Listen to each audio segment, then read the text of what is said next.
Laurent Touchac, vous êtes le président des Amitiés Charles de Foucault. Quelle est cette association et quel est son objectif?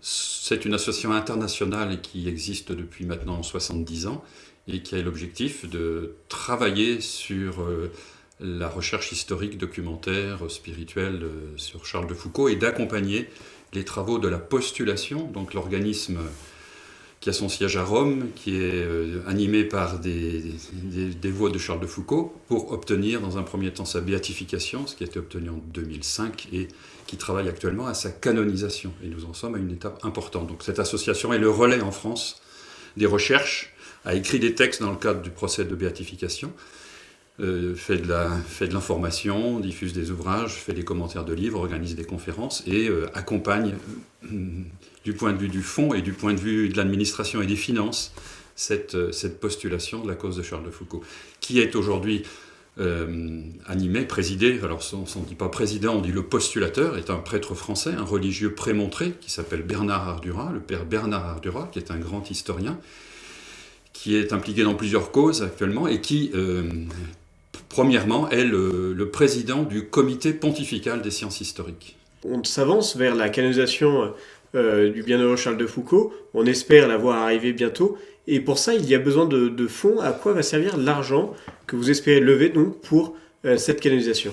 Eh bien, nous sommes dans la phase romaine de l'étude du cas qui pourrait être reconnu comme le miracle servant à la canonisation. C'est un événement qui s'est produit en France le 30 novembre 2016, qui a été étudié par le diocèse dans lequel il s'est déroulé, et l'évêque diocésain a rendu un rapport positif qui a été envoyé à Rome, qui est arrivé à Rome au début de l'année 2019.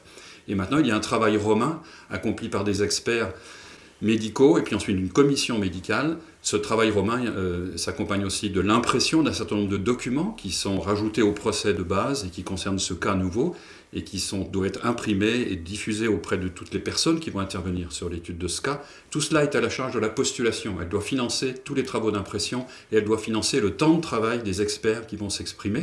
Et c'est un préfinancement, c'est-à-dire que ces gens ne travaillent que s'ils reçoivent auparavant l'argent qui est fixé dans le cadre des procédures du fonctionnement de la congrégation pour la doctrine, pour les causes des saints.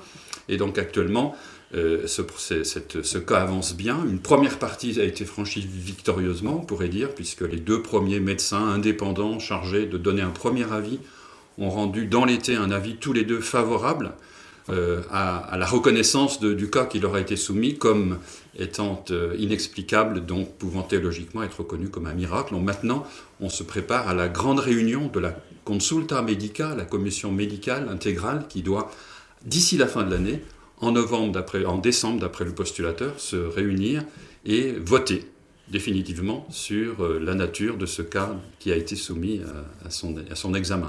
Tout cela a un coût, qui est financé donc par la postulation, et la postulation s'appuie pour ça sur nos amitiés Charles de Foucault françaises pour trouver l'argent, puisque c'est un coût total de 25 000 euros. Aujourd'hui, nous en avons déjà une partie. Il nous reste 12 000 euros à trouver dans les 2 mois qui viennent pour pouvoir être sûr de financer cette dernière étape qui donnera lieu ensuite, plus qu'au choix d'une date pour la canonisation qui pourrait donc avoir lieu en grande pompe pendant l'année 2020.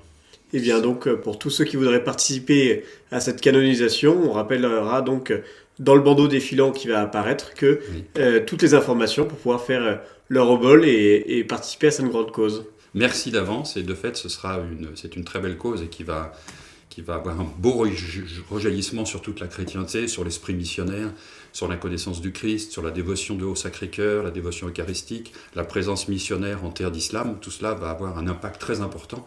Et on pourra continuer de travailler à faire connaître l'œuvre de Charles de Foucault et son projet missionnaire, qui est d'actualité évidemment plus que jamais.